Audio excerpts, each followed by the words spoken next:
안녕하세요. 저는 유튜브 오래된 애청자입니다. 가만히 다른 사람 이야기를 듣고 있자면 세상에는 참 기구한 사연들이 많다는 생각이 듭니다. 마음을 따뜻하게 만들어주는 이야기도 있고 가슴이 뻥 뚫리는 시원한 이야기를 듣고 있으면 괜히 제가 기분이 좋아지곤 합니다. 그런 사연들 중 제 이야기가 어떨지는 잘 모르겠지만 제 이야기를 조심스럽게 꺼내보려고 합니다. 제겐 두 아들이 있습니다. 3살 터울인 두 녀석 모두 훌륭히 자라주었고 모두 제 짝을 만나 결혼도 했습니다. 첫째는 큰 식당을 하며 제법 넉넉히 살고 있고 둘째도 대기업 연구원으로 부족함 없이 살고 있습니다. 그런 두 녀석 중 둘째 내외에 대해서 이야기를 해보려고 합니다.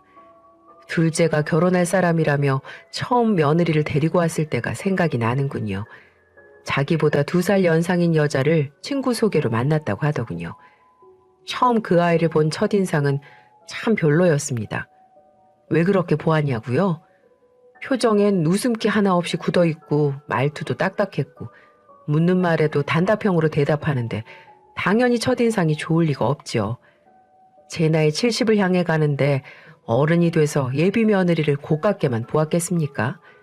하지만 아무리 좋게 보려고 해도 영 정이 가질 않더군요. 식사를 할 때도 영 차갑게만 굴었고 맛있게 먹었다는 말 한마디 할 줄도 모르더군요. 처음엔 어색한 자리라서 그런가 보다 하며 이해하려고 했습니다. 하지만 예비 시부모가 있는 자리에서 제 친구한테 걸려온 전화를 거리낌 없이 받으며 깔깔대는 걸 보니 확실히 알겠더군요. 예의범절이나 사회성 같은 게 참 부족한 아이였습니다. 둘째 예비 며느리는 회사 생활을 하다가 그만두고 동대문에서 작은 옷가게를 운영한다고 하더군요. 조금 의외였어요. 장사를 하려면 손님들한테 싹싹해야 할 텐데 그런 성격으론 도무지 불가능할 것 같았거든요.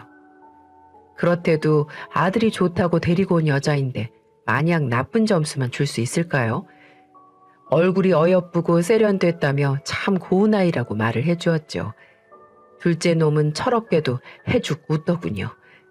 얼마나 그 여자와 결혼을 하고 싶었는지 자기가 데리고 온 여자에 대해서 좋은 말을 하니까 무척 좋았나 봅니다. 그러니 제 마음이 더 복잡해지더군요. 솔직히 마음에 썩 차는 아이는 아니었지만 아들이 저렇게도 좋아하니 어쩌겠냐는 생각이 앞선 것이었죠. 그날 저녁 남편이 굳은 표정으로 말을 꺼냈습니다. 제가 그렇게 느낀 것처럼 남편도 저와 똑같이 느꼈던 모양입니다. 여보, 둘째가 데리고 오네. 난 영 마음에 들지가 않던데. 그래요? 뭐라고 해야 하나? 애가 너무 차갑다고 해야 하나? 아무튼 영 정이 가지가 않아. 그래도 어쩌겠어요. 지가 좋다고 하는데 우리가 말린다고 헤어지기라도 하겠어요. 그렇긴 한데 남편 역시 예비 며느리가 마음에 들지 않은 거였죠. 제게 그런 말을 하면서도 얼굴에 수심이 가득했죠. 하지만 전 그런 남편을 설득했습니다. 전 둘째 놈의 마음을 몇 번이나 떠보았어요. 걔가 그렇게 좋니? 성격이 좀 투박해서 그렇지 정 많은 애예요. 음식 솜씨도 좋고요. 엄마, 왜 있잖아요. 엄마처럼 남편 뒷바라지 잘하는 와이프요. 현모양처 스타일이라고나 할까? 암튼 그래서 참 좋아요. 둘째는 입에 침이 마르도록 자랑을 하며 꼭 그 애와 결혼하겠다는 뜻을 밝혔죠. 한눈에 사랑에 빠진 모양입니다. 그렇게 행복한 표정으로 말하는 아들을 어떻게 말리겠습니까? 전 둘째의 결혼을 허락할 수밖에 없었습니다. 그래, 네가 좋다면 나도 좋다. 두 사람이 행복하게 잘 산다는 약속을 한다면 나도 흔쾌히 허락하마. 정말이세요? 당연히 싸우지 않고 행복하게 잘 살 겁니다. 감사합니다, 엄마. 그래, 아빠도 내가 설득할 테니 걱정 말고 상견례 날짜나 결정하자꾸나. 둘째 놈은 혹여 제 마음이라도 바뀔까 금세 날짜를 잡았고 얼마 후 예비 며느리의 부모님과 상견례를 진행하게 되었어요. 하지만 정말 이 결혼은 아니었을까요? 상견례 자리에서 제 기분을 팍 상하게 하는 불쾌한 일이 벌어졌습니다. 예비 사부인은 상견례 자리 내내 굳은 표정을 하고 있더군요. 마치 이 결혼 자체가 마음에 들지 않는 분위기였어요. 그때부터 저 역시 기분이 상해 있었는데 결정적으로 제게 이런 말을 하더군요. 아시다시피 요새 결혼을 하려면 작은 아파트에서부터는 시작해야죠. 대출 끼고 살면 애들 평생 고생만 하니까 작게는 시작할 수 있도록 부모들이 도와야죠. 그게 무슨 소리겠습니까? 아파트 한 채는 마련해 오라는 말이 아니겠어요? 서울 아파트가 얼마나 비싼 줄 알고 계시죠? 부족한 형편은 아니었지만 대놓고 그렇게 말하니 정말 황당하기도 하고 화도 나더군요. 둘째 놈도 당황한 기색이 역력했지만 예비 며느리는 제 엄마 말이 당연하다는 듯 눈 하나 깜짝하지 않더군요. 사실 전 아들이 결혼하면 집 한 채쯤은 해줄 생각은 갖고 있었습니다. 조금 무리를 해서라도 자리 잡고 살 수 있도록 도울 생각이었죠. 하지만 상대 쪽에서 거리낌 없이 그런 말을 하니까 정말 기분이 좋지 않았어요. 그땐 정말 그 집안과 사돈을 맺고 싶다는 생각이 싹 사라졌습니다. 예비 며느리 성격이 누굴 닮은 건지도 알겠더군요. 솔직히 둘째를 설득해서라도 이 결혼을 없던 일로 해야겠다고 다짐했죠. 그런데 둘째는 제 기분을 풀어주기 위해서 참 애를 쓰더군요. 엄마, 저도 처음엔 여자친구 부모님 만나고 좀 이상하다고 생각했어요. 그런데도 겪어보니까 다르더라고요. 어머님 성격이 좀 직설적이라 그렇지 은근히 잔정이 많으시더라고요. 혹 제가 결혼을 반대할까봐 전전긍긍하는 아들의 모습에 마음이 아렸습니다. 그렇게나 이 애와 결혼을 하고 싶을까 하는 생각에 제 불편한 기분쯤은 접어두기로 했습니다. 부모 마음이라는 게 다 그렇죠. 자식이 좋고 행복하면 뭐가 더 필요하겠습니까? 전 그렇게 생각하며 마음을 다시 고쳐먹었습니다. 둘째의 결혼을 기쁜 마음으로 축복해주기로 결정했어요. 그렇게 둘째는 그 아이와 결혼을 했고 서울의 작은 아파트에다 신혼살림을 차렸습니다. 둘째가 제 명의로 대출을 받겠다는 걸 부득이 말렸습니다. 괜히 처가댁 눈치를 받게 만들고 싶진 않았거든요. 어차피 아들 결혼 자금으로 마련해둔 자금도 있었고 조금만 더 무리를 하면 도울 수 있는 수준이었어요. 이제 진짜 식구가 된 둘째 며느리는 어땠냐고요? 며느리의 성격은 제가 예상한 것보다 훨씬 더 차가웠습니다. 안부 전화 같은 건 정말 가뭄에 콩나듯 했고 그나마도 정이 떨어질 만큼 사무적이었습니다. 생일이나 집안 행사가 있을 땐 얼굴을 비쳤는데 말 붙이기가 무섭게 찬바람이 쌩쌩 붑니다. 꼭 화가 잔뜩 난 사람처럼요. 얘, 혹시 오늘 무슨 기분 안 좋은 일 있었니? 아니요, 저 원래 이래요. 신경 쓰지 마세요, 어머니. 늘 이런 식이죠. 처음엔 저도 기분이 좋지 않았지만 걱정은 아들이었어요. 이런 마누라랑 아무 문제 없이 잘 살고 있는 건지 혹시 꽉 쥐어 잡혀 살고 있진 않은지 이래저래 신경 쓰이는 게 한두 가지가 아니었습니다. 저희 부부야 어쩌다 가끔 보는 거지만 아들은 매일 얼굴 보고 살아야 하는 거잖아요. 저희에게 며느리의 찬바람은 그냥 스치고 지나가는 거지만 아들에게 아내의 찬바람은 구들장을 쉽게 만드는 거니까요. 아들에게 넌지시 물어보기도 했습니다. 별일 없이 잘 살고 있는 거지? 네, 우리 잘 살아요. 너무 걱정 마요, 엄마. 배시시 웃으며 말하는 아들의 말을 철석같이 믿었죠. 성격이 무뚝뚝해서 그렇지 제 남편에겐 잘하겠거니 그렇게 넘겼습니다. 하지만 제 생각이 틀렸다는 건 얼마 지나지 않아 알 수 있었습니다. 아들이 크게 다치는 사고가 일어났습니다. 자전거를 타고 가다가 우회전하는 차량에 부딪혔다더군요. 다리와 갈비가 부러진 증상이었어요. 혼백이 달아난 전 부랴부랴 아들에게 달려갔죠. 입원 치료를 하면 장애가 생기거나 하는 일은 없을 거라는 말에 안심했습니다. 얼굴이 수척했지만 그나마도 다행이라고 생각하며 가슴을 쓸어내렸어요. 전 한 달 내내 입원해야 하는 아들에게 여러 번 들렸습니다. 좋아하는 음식도 좀 챙기고 필요한 것도 이것저것 가져다 주었죠. 그런데 이상한 건 제가 갈 때마다 며느리가 보이지 않았다는 것이었습니다. 사고 첫날만 빼곤 도무지 며느리 얼굴을 보기가 힘들었습니다. 아무리 간병인을 쓰고 있다지만 좀 너무하다 싶었죠. 둘째는 어디 갔니? 네? 아까 들렀다 갔어요. 가게도 챙겨야 하니까요. 아들이 거짓말을 하고 있다는 건 표정만 봐도 대번에 알 수 있었죠. 전 간병인에게 며느리가 왔다 갔는지 살짝 물었습니다. 사모님이요? 전 한 번도 얼굴을 보지 못했는걸요. 정말 기가 막힐 일이었죠. 제 남편이 이렇게 크게 다쳤는데 어떻게 이리 무심할 수가 있습니까? 옆에 딱 붙어서 하루 종일 간병을 보는 것까진 어려워도 가끔이라도 들러서 이것저것 챙겨도 주고 위로도 해줘야 하는 거 아닐까요? 하지만 둘째 며느리는 그런 생각을 전혀 하지 않는 것 같더군요. 참다 못한 전 며느리에게 전화를 걸었습니다. 왜 다친 남편을 챙기지 않느냐고 타박 아닌 타박을 했지요. 돌아온 대답은 가관이었습니다. 어머니, 요새 때가 어느 때인데 면회를 가요. 그래서 비싼 돈 줘가며 간병인 쓰는 거잖아요. 그리고 그 사람이 타지 말라는 자전거를 고집 부리면서 타다가 다친 건데 제가 그런 것까지 신경 써야 해요? 말문이 턱 막히더군요. 구구절절 옳은 말을 하는 것 같지만 마치 남처럼 구는 그 모습에 온갖 정이 다 떨어지고 말았습니다. 그때서야 이 결혼은 잘못되었구나. 아들의 결혼 생활은 절대 행복하지 않겠구나. 라는 생각이 들었습니다. 하지만 어쩌겠습니까? 제가 할 수 있는 건 별로 없었습니다. 헤어질 생각이 없는 두 사람을 제가 억지로 갈라놓게 만들 수는 없겠지요. 제가 할 수 있는 건 둘째 며느리가 좀 더 부드러워지고 아들에게 조금이라도 잘해주길 바라는 수밖에 없었습니다. 세월이 약이라고 했나요? 제 걱정과는 다르게 시간은 쏜살같이 흘렀고 둘째 내외는 별 문제 없이 사는 듯 했습니다.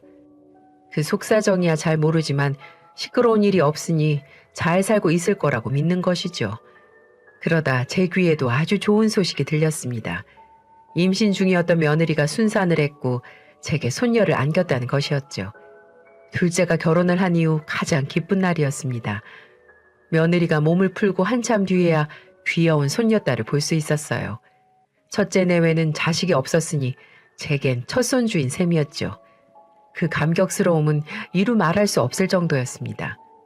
전 이것저것을 잔뜩 싸들고 둘째 집에 달려갔습니다. 얼마나 가슴이 떨리던지 드디어 손녀를 안아볼 수 있다는 설렘에 심장이 뛰어서 혼이 났으니까요. 아들 집 초인종을 누르니 고무장갑을 끼고 있는 아들이 문을 열어주더군요. 왔어요? 설거지 중이어서. 저기 있어요. 엄마의 첫 손녀딸. 정말 천사 같았습니다. 말똥한 눈을 뜨고 할머니를 보는데 얼마나 귀엽던지요. 전 조심스레 아이를 안아들고 볼에다 입을 맞추었습니다. 아이고 안녕 반갑다. 내가 네 할머니란다. 너는 어쩜 이렇게 예쁘니? 구름 위를 걷는 것처럼 기분이 날아갈 때 좋았습니다. 어여쁜 소녀도 좋았지만 자식이 생겼으니 두 내외의 사이가 더 돈독해질 거란 생각도 들었거든요. 하지만 사달은 바로 그 순간 일어났습니다. 방 안에 있던 며느라이가 제게 앙칼진 목소리로 쏘아붙이더군요. 아니 지금 뭐 하시는 거예요? 깜짝 놀란 전 심장이 쿵 하고 내려앉는 줄 알았어요. 다짜고짜 큰 소리를 지르니 제가 무슨 큰 잘못을 한 줄로만 알았죠. 왜 그러니? 내가 무슨 실수라도 했니? 그렇게 다짜고짜 애를 안으면 어떡해요? 손 씻었어요? 그리고 지금 때가 어느 때인데 뽀뽀를 해요? 그러다 애한테 병균이라도 옮으면 어머니가 책임지실 거예요? 아우 정말 노인네가 생각이 없어가지고 벼락같이 호통을 치는데 정말 가슴이 와르르 무너지는 것 같았습니다. 며느리의 타박에 큰 충격을 받고 말았죠. 며느리는 제게서 아이를 빼앗든 낚아채고는 침대에 눕혔습니다. 전 어쩔 줄 몰랐어요. 제가 그렇게 큰 잘못을 한 게 맞나 싶기도 하고 시어머니에게 성질을 내는 며느리를 쳐다볼 수조차 없었죠. 마치 어린 시절 선생님께 크게 꾸중드는 기분이었달까요? 어쨌든 전 도무지 고개를 들 수가 없었습니다. 바로 그때였습니다. 고무장갑을 낀 채 씩씩거리며 다가온 아들이 며느리의 뒤통수를 그대로 후려친 것이었습니다. 어찌나 세게 때리던지 며느리의 고개가 거의 땅바닥에 처박힐 정도였어요. 아들은 며느리에게 눈을 부라리며 고래고래 소리를 질렀습니다. 이 건방진년이 어따 대고 어머니한테 욕을 하고 지랄이야? 저도 그렇게 화를 내는 아들의 모습은 처음 봤고 며느리도 저와 마찬가지였나 봅니다. 당황한 며느리는 붕어 새끼처럼 입술만 달싹인 채 말을 잇지 못했죠. 정말 충격의 연속이죠. 지금도 그때를 떠올려 보면 헛웃음이 날 정도로 기가 막히답니다. 며느리는 시어머니에게 욕을 했고 아들은 그런 며느리의 뒤통수를 날려버리며 욕을 했으니 막장도 이런 막장이 없을 겁니다. 드라마에서나 벌어질 만한 일이 제게도 벌어진 것이죠. 정말 신기한 건 그 난리 속에서도 소녀딸은 울지도 않고 절 보며 쌩글쌩글 웃었다는 점이었어요. 제가 그런 충격을 받고도 졸도하지 않은 건 아마 손녀의 미소 때문이 아니었을까요? 저는 겨우 정신을 차리고 아들에게 말했습니다. 그만해라. 내 실수다. 요새 같은데 더 조심했어야 했는데 내가 손녀를 보고 너무 좋았나 보다. 오늘은 이만 갈 테니까 그만들 싸워라. 전 그 길로 집으로 돌아갔습니다. 치욕스러운 마음 때문에 눈물도 났지만 별 수가 있나요? 아들이 선택한 여자이고 이제 두 사람 사이에 아이도 생겼는걸요. 정말 다시는 둘째 내외를 보지 말아야겠다고 다짐하기도 했습니다. 하지만 부모 마음이라는 게 어디 그런가요? 한편으론 며느리의 불같은 성격에 속이 시커멓게 타고 있을 아들이 불쌍하기도 하고 또 두 사람이 이제 막 태어난 아이를 어떻게 키워나갈 건지 그런 걱정부터 앞서는 겁니다. 그렇게 겨우 마음을 다잡고 있는데 며칠 후 둘째한테 전화가 오더군요. 그날 좋지 않은 모습으로 놀라게 해드려서 죄송하다며 제게 사과를 했습니다. 제 처도 크게 후회를 하고 있고 다시는 이럴 일 없다며 제 마음을 달래주더군요. 세상에 며느리한테 욕먹는 시어머니가 얼마나 되겠습니까? 제가 바로 그런 시어머니라는 사실에 모멸감도 들었지만 두 사람이 문제없이 잘 살 수 있다면 그 정도 감정 정도는 지울 수 있었지요. 전 아들의 간곡한 사과를 받아들이기로 했습니다. 둘째는 손녀도 보고 맛있는 것도 먹자며 제 집으로 초대를 하더군요. 전 그날 일이 떠오르며 망설여졌지만 어차피 털어버리기로 결정했다면 마냥 피하는 것도 아닌 것 같아 초대에 응했습니다. 물론 귀여운 손녀도 보고 싶었고요. 어머니 정말 죄송합니다. 제가 그날은 미쳤었나 봐요. 다시는 안 그럴게요. 한 번만 용서해 주세요. 제 얼굴을 마주한 며느리는 잔뜩 주눅이 든 표정으로 그렇게 말했습니다. 막상 그런 며느리를 보니까 마음이 짠해지더군요. 나도 손녀가 너무 귀엽다는 생각에 뽀뽀부터 했다. 요즘 같은 때에는 더 조심했어야 했는데 내 실수도 있어. 그냥 전부 잊어버리고 서로 조심하자꾸나. 난 어른답게 며느리의 사과를 받아들였습니다. 속은 좀 쓰렸지만 서로 인상을 찌푸리며 살 필요가 뭐가 있겠어요? 사람은 가끔 실수도 하는 거니까요. 며느리는 제가 좋아하는 음식을 많이도 차려놓았더군요. 꼬막도 삶아놓고 해물탕도 끓였더라고요. 해물을 무척 좋아하는 제 입맛을 공략하려던 것이었겠죠. 며느리의 설익은 요리 실력으로 만든 음식은 맛이 썩 좋은 편은 아니었지만 그래도 정성이 갸륵했습니다. 어머니 많이 드세요. 어머니 드리려고 신선한 해산물 많이 준비했어요. 제가 아침부터 얼마나 바쁘게 움직였는데요. 애교라는 것은 전혀 모르는 애가 제게 아양을 떠는 걸 보니 자기도 어지간히 미안했던 모양입니다.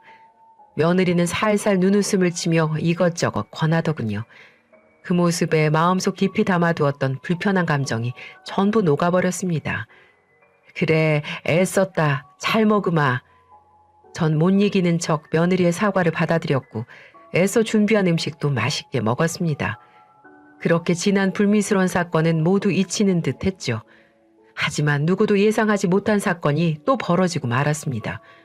제가 꼬막 삶아놓은 걸 까먹으려고 꼬막 하나를 집었는데 이놈의 꼬막이 잘 삶아지지가 않았는지 당초에 입을 벌리지 않는 겁니다. 숟가락까지 동원해가며 힘을 주고 꼬막을 까다가 그만 꼬막물이 옆에 앉아있던 며느리의 눈에 튄 것이 아니겠어요? 짠물이 눈에 들어간 며느리는 아!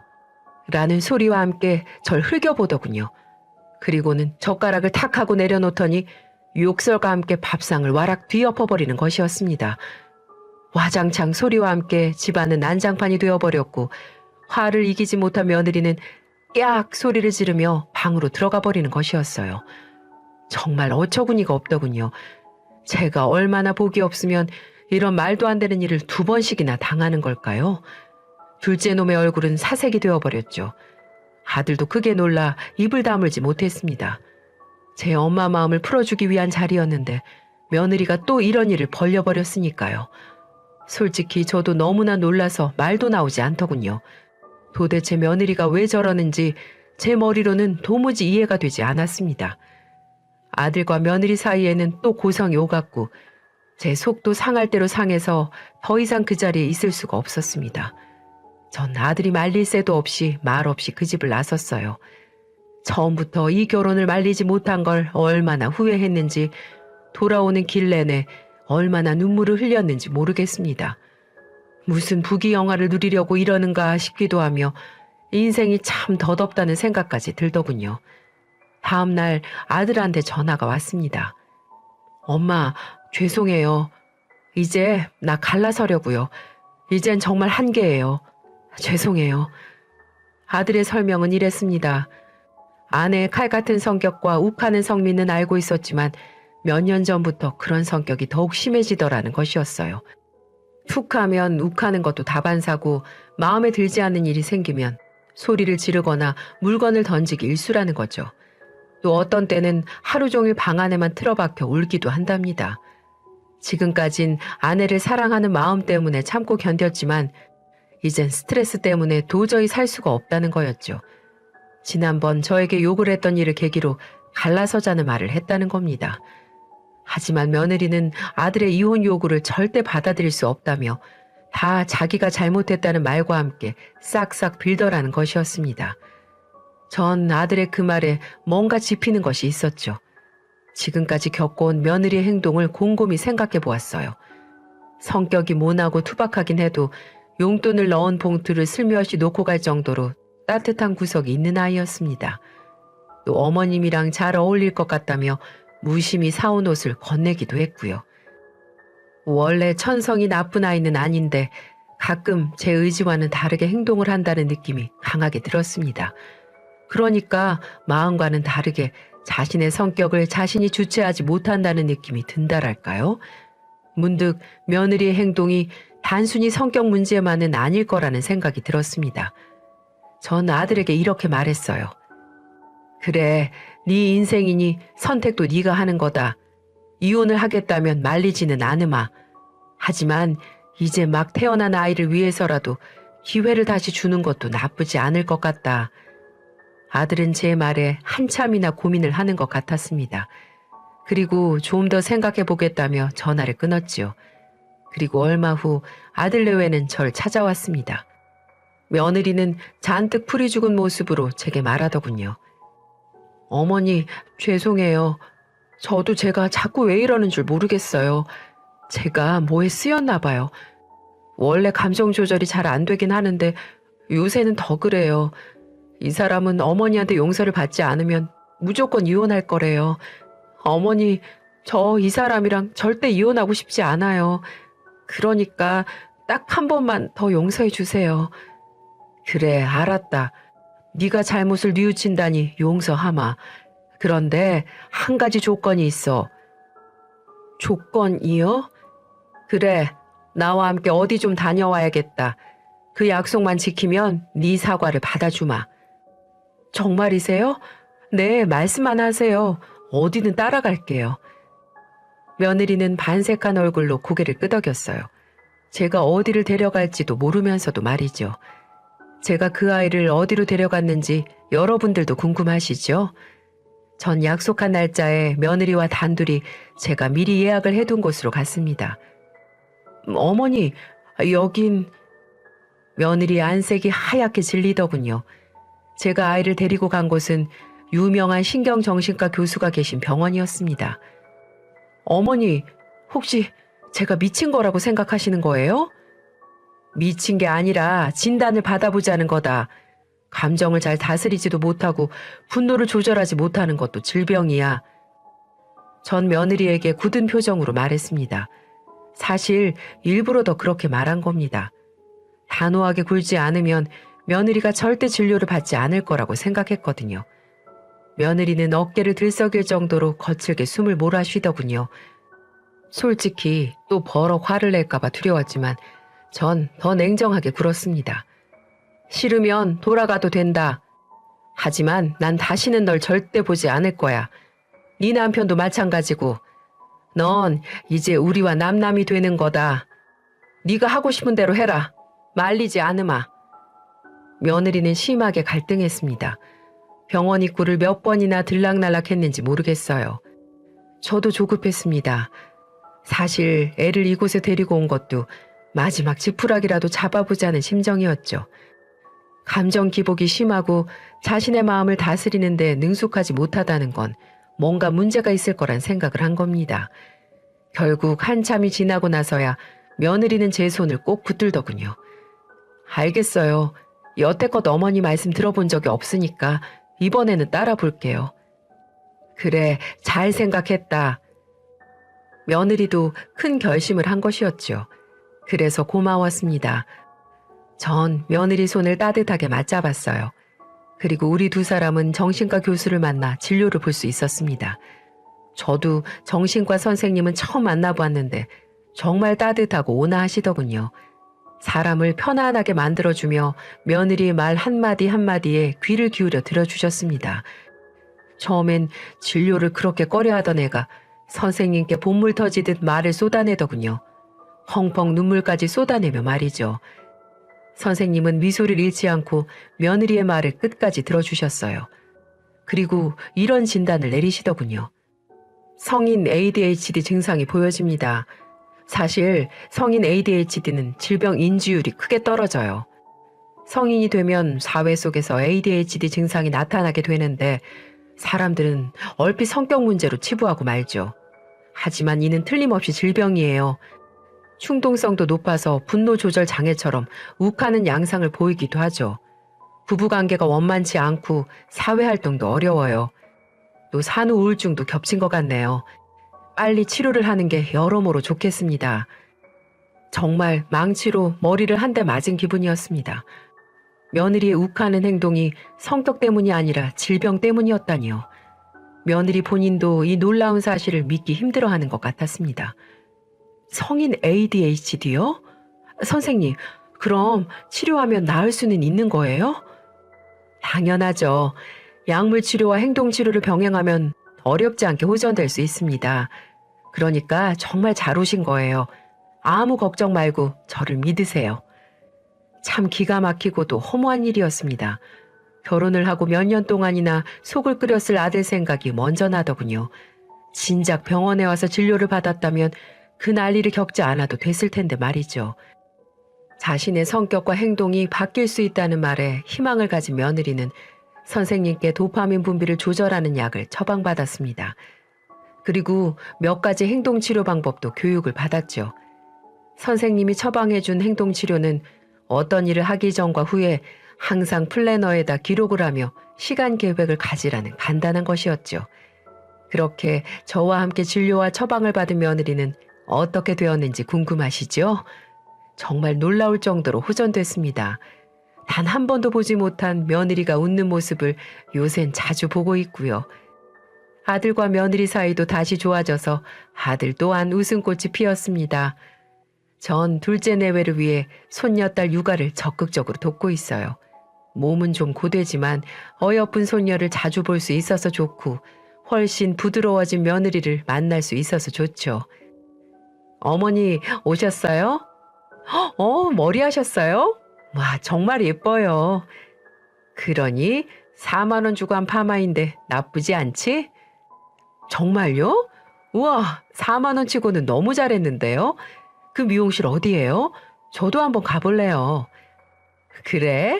그럼 다음 주말에 나랑 같이 가자꾸나. 정말이죠? 좋아요. 약속 어기시면 안 돼요. 전 요즘 며느리와 이런 대화를 나눈답니다. 정말 믿기지 않는 일이죠. 며느리는 선생님이 처방해 주신 대로 약도 잘 챙겨 먹고 플래너도 꼼꼼히 기록하면서 정말 다른 사람이 되었어요. 한 달에 한 번씩 병원에 들르는 것도 잊지 않고 있고요. 어느 날 사부인이 제게 전화를 걸어왔더군요. 혹시 제가 며느리를 병원을 데리고 간 것에 대해 화를 낼지도 모른다고 생각했습니다. 하지만 사부인의 반응은 의외였어요. 며느리가 어렸을 적 감정을 잘 추스리지 못하고 화를 냈던 시절이 있었다고 했어요. 하지만 사춘기 때 흔한 반항 정도로 생각하고 넘겼고 잠잠했다가도 이따금씩 감정을 폭발시키는 일이 있었다더군요. 그렇지만 그것이 병이라는 생각은 단 한 번도 해본 적이 없다며 딸이 이렇게 편안하게 살 수 있다는 것이 얼마나 다행인지 모르겠다고 말하더군요. 그리고 제게 감사하다는 말을 거듭 남겼죠. 부모의 마음을 누구보다도 잘 알기에 사부인의 기분을 잘 이해할 수 있었습니다. 하지만 주변 사람은 둘째 치고서라도 전 무엇보다도 아들 내외가 헤어지지 않고 잘 살 수 있다는 것에 감사함을 느낍니다. 제 고집대로 며느리를 병원에 데리고 간 것도 정말 잘했다는 생각이 들고요. 지금 둘째 내외는 행복하게 잘 살고 있고 저와도 아주 잘 지내고 있습니다. 예쁜 손녀딸도 무럭무럭 잘 크고 있고요. 참 다행이죠. 이제 제 사연은 여기까지입니다. 여러분은 제 이야기를 어떻게 들으셨나요? 지금까지 긴 이야기 끝까지 들어주셔서 정말 감사합니다.